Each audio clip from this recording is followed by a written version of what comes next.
everyone, welcome back to my channel. If you're new here, my name is Rin. Thank you so much for clicking on this video.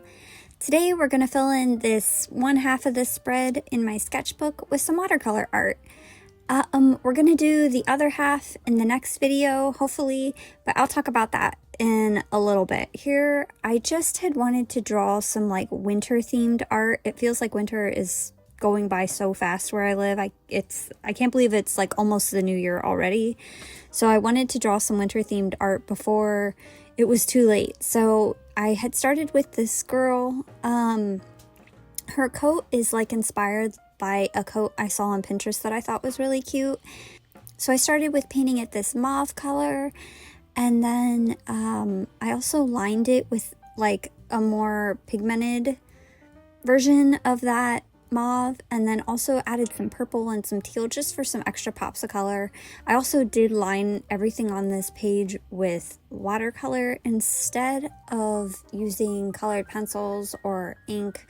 I just wanted to do something different, and I ended up being really happy with how it turned out. I feel like I'm getting much more clean lines. And then I also did her hair in purple.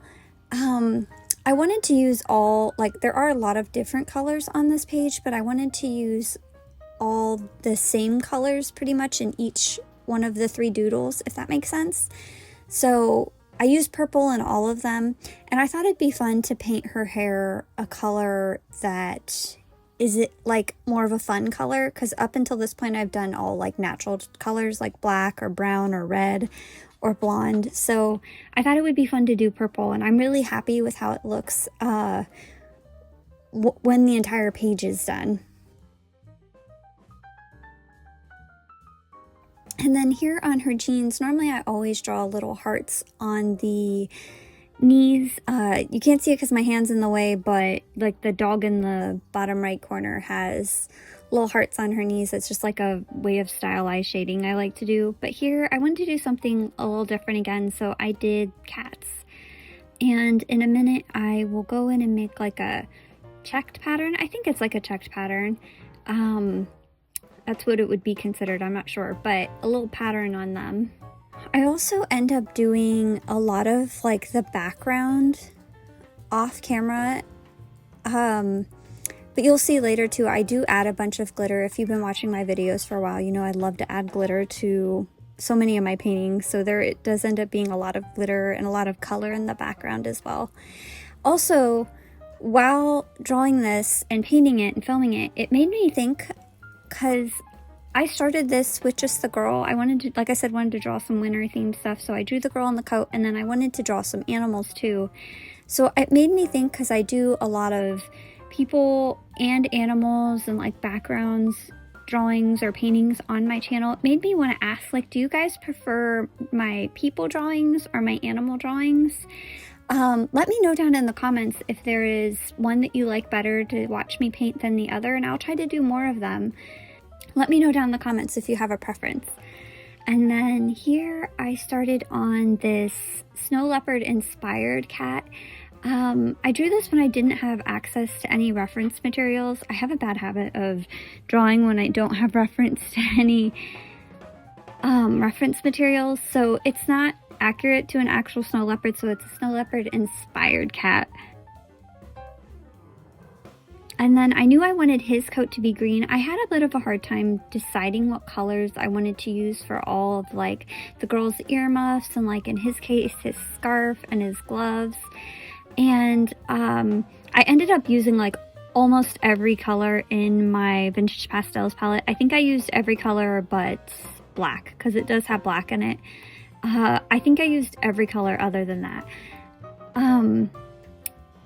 Which I loved. Like I said, I loved that this ended up being so colorful, and I loved that I added, you can't see it so much now because it dried down. I do go back over it in a little bit later in the video with another coat of it, but on his coat I added some blue into the green, and then on the shoes I had made them that purple color, and then I added pink to them.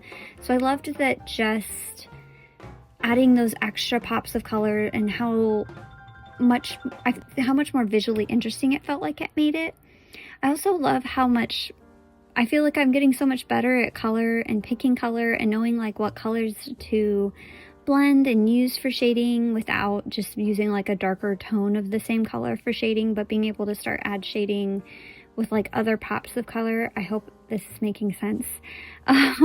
Because when I started doing YouTube, I had only painted like 1 or 2 other pictures, so I really didn't know anything about coloring things or really even painting. I was predominantly just a sketch artist, always sketching with pencils. So if you've been watching my videos for a long time, I'm sure you've gotten to see like the full spectrum of me getting better with coloring and also getting better with just drawing in general, because I do it so much more now. So thank you as always for the support.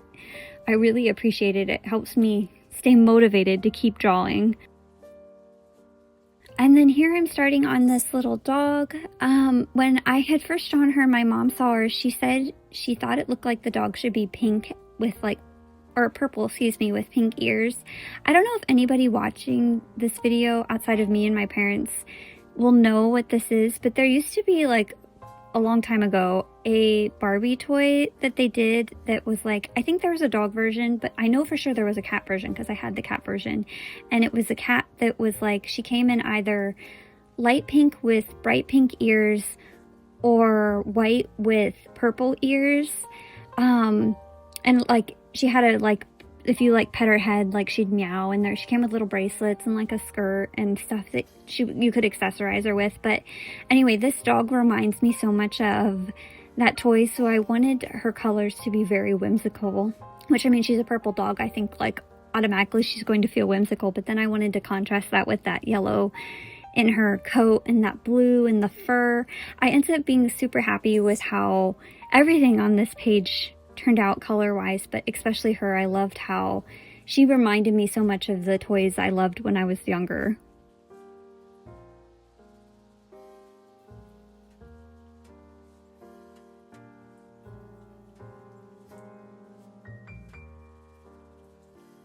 I did use some colors also off of my Daniel Smith watercolor sample page.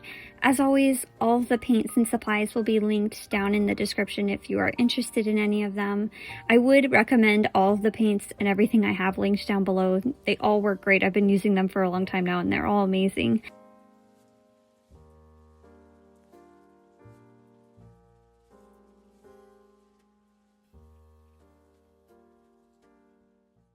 And this is how it turned out. If you were still watching to the end, thank you so much. I really, really appreciate it. I don't know if there'll be another long form video next week because of the holiday, but in the next one we will be painting a winter themed town or market because that was what somebody had requested. So I hope to see you in that one. Remember to be kind and stay cozy. Bye!